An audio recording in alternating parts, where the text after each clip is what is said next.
Gus Dur.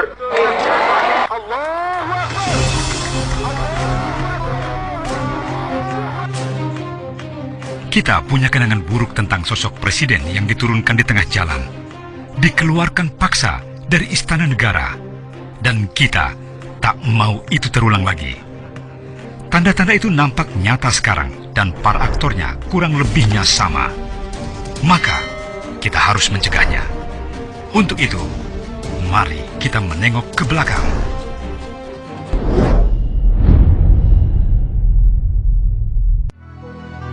Pada Minggu 23 Juli 2001, 20 tahun lalu, secara resmi, MPR memakzulkan Presiden Abdurrahman Wahid dan menggantikannya dengan Megawati Soekarno Putri. Kelompok poros tengah yang sebelumnya menjegal Megawati yang menang pemilu 1999 justru mengangkat Gus Dur. Tapi kemudian poros tengah menurunkannya lagi dan memberikan kepada Megawati lagi. Pemakzulan Gus Dur didukung politisi Senayan, khususnya Partai Golkar, dibantu TNI dan Polri.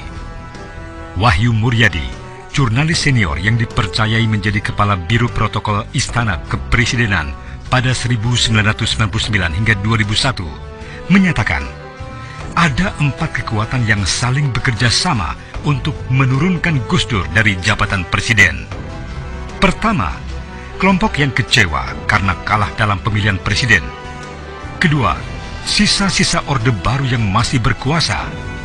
Ketiga, poros tengah yang tadinya menjadi sekutu Gus Dur menjadi presiden versus Megawati. Keempat, TNI yang tidak senang dengan supremasi sipil dan pemisahan dengan Polri yang diputuskan pada masa Presiden Wahid. Peletup tambahannya, pemecatan Jenderal Bimantoro sebagai Kapolri dan menggantikannya dengan Jenderal Khairuddin Ismail tanpa persetujuan DPR. Sejak saat itu, polisi terbelah sikapnya. Tulisnya dalam epilog buku Menjerat Gus Dur, Desember 2019 lalu.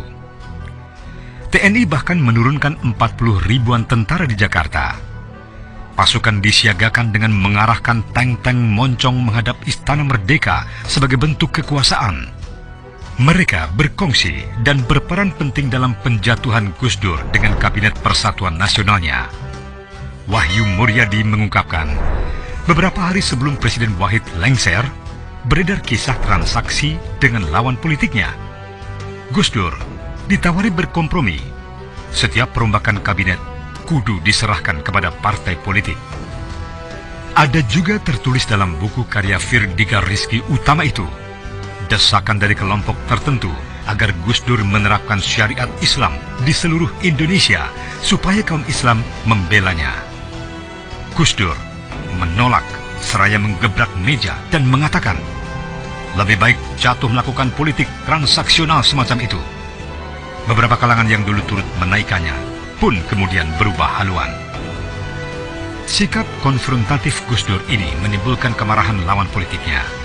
Dalam sebuah wawancara dengan Tempo 26 Desember 2003, Gus Dur mengatakan, kalau bergantian saya sih, itu memang menunjukkan rendahnya nilai para politisi kita, tokoh-tokoh partai-partai kita. Mereka sama dengan kekuatan-kekuatan anti-demokrasi. Itulah yang tidak saya duga sama sekali. Jelas sekali pemakzulan Gus Dur penuh rekayasa, tipu muslihat, dan dibuat-buat, dan aktor-aktornya masih hidup sampai sekarang. Tapi kita mengenal mereka. Sebagiannya sudah jadi pecundang.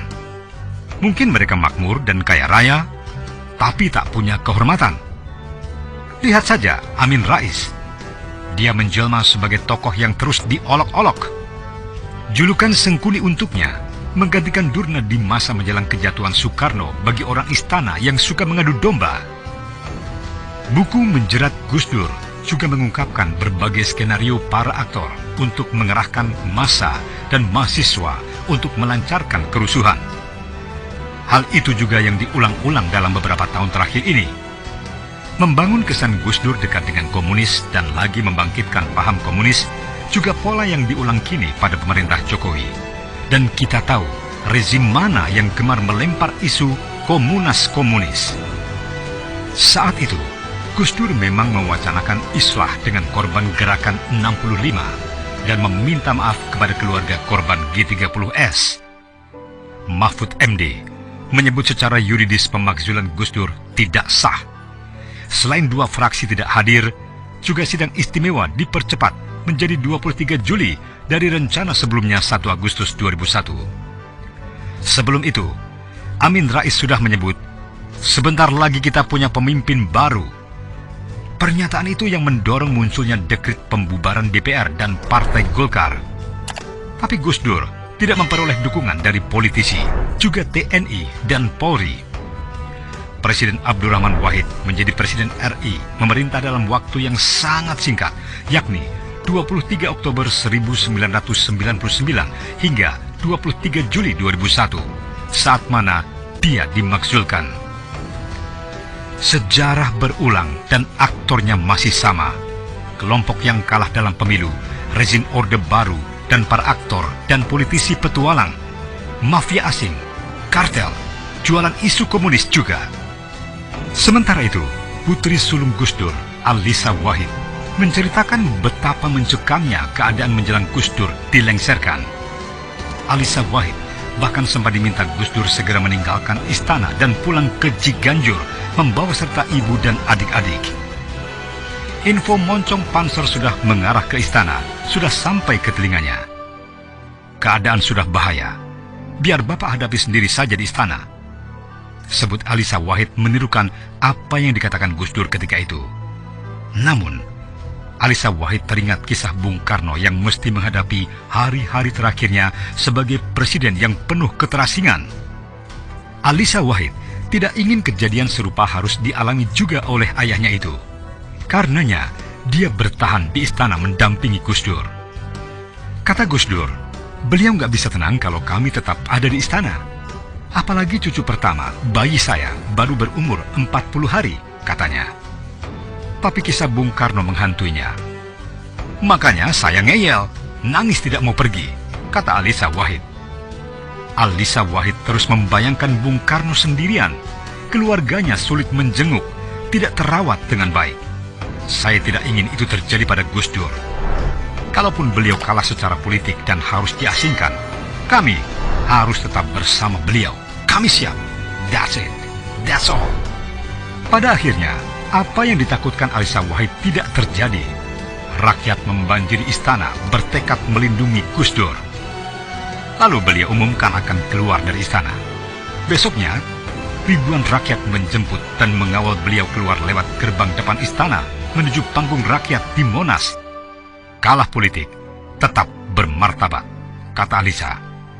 Sampai hari ini, Gus Dur tetap dipuja. Dalam masa pemerintahannya yang singkat, dia menorehkan tinta emas.